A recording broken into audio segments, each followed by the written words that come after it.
ప్రభునామానికి మహిమ కలుగును గాక.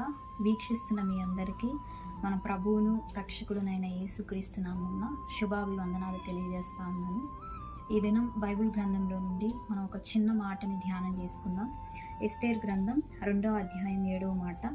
తన పినతండ్రి కుమార్తె అయిన హదస్సాను ఎస్తేరు తల్లిదండ్రులు లేనిదై ఉండగా అతడు ఆమెను పెంచుకునేను.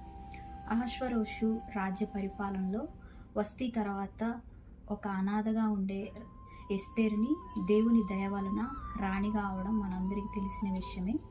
అయితే ఆ దినములలో హామాన్ అనే వ్యక్తి యూదులకు వ్యతిరేకంగా వారిని చంపాలి, వారిని నాశనం చేయాలని ఒక ఉత్తర్వును జారీ చేస్తారు.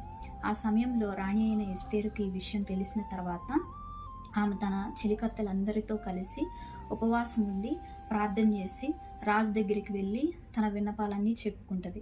ఆ దినములలో ఒక రూల్ ఉంటుంది. ఏంటి అంటే ఎవరైనా కానీ రాజు దగ్గరకు ఆజ్ఞ లేనిదే వెళ్ళడానికి లేదు, ఈవెన్ దో వైఫ్ అయినా సరే.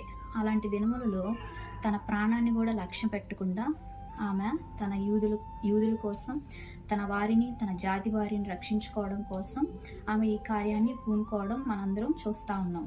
అయితే ఈ దినమున తెలియజేయాలనుకుంటున్నది ఏంటంటే, దేవుని వాక్యంలో ఉన్నది, నేను మిమ్మలను అనాథలుగా విడువను, మీ వద్దకు వద్దును. Gospel John 14:18. I will not leave you an orphan, I will come to you. దేవుడు మనల్ని ఎప్పుడు అనాథలుగా విడిచిపెట్టే దేవుడు కాదు, ఎప్పుడు మనల్ని త్రోసివేసే దేవుడు కాదు. ఎందుకంటే దేవుడు తన స్వరూపమందు తన పోలిక చొప్పున మనల్ని చేసుకున్నాడు కనుక ఆయన ఎప్పుడు మనల్ని విడిచిపెట్టడండి. ఒక అనాథగా ఉండే ఒక స్త్రీ రాణి అవ్వడం సామాన్యమైన విషయమా? ఎందుకు అంటే ఆమె తన జాతి వారిని, తన వంశం వారిని రక్షించుకోవడానికి దేవుడు ఒక సాధనంగా, పనిముట్టుగా ఆమెను వాడుకున్నాడు ఆ దినాల్లో.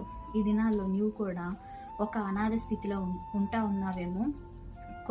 కొన్నిసార్లు అనేక మంది మన చుట్టూ ఉన్నప్పటికీ, తల్లిదండ్రులున్నా, బంధువులున్నా, స్నేహితులు ఉన్నప్పటికీ మనం కూడా ఇటువంటి పరిస్థితులు గుండా వెళ్తూ ఉంటాం, అనాథలుగానే మిగిలిపోతూ ఉంటాం.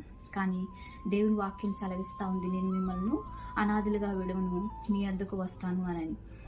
ఆనాడు ఎస్తేర్ రాణిని ఒక సాధనంగా, పనిముట్టుగా దేవుని ప్రజల కొరకై దేవుడు వాడుకున్నాడు.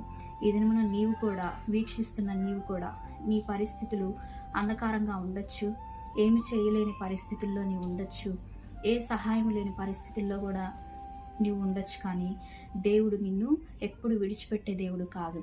రాబో దినాల్లో నిన్ను అనేక మందికి ఆశీర్వాదకరంగా దేవుడు మార్చిపోతూ ఉన్నాడు. ఈ మాటల ద్వారా నిన్ను ధైర్యపరుస్తూ ఉన్నాడు.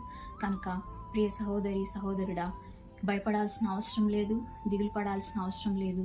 రాబో దినాల్లో దేవుడు నిన్ను గొప్పగా ఆశీర్వదించి అనేక మందికి నిన్ను సాధనంగా, పనిముట్టుగా దేవుడు వాడుకొనుగాక. ఆమేన్.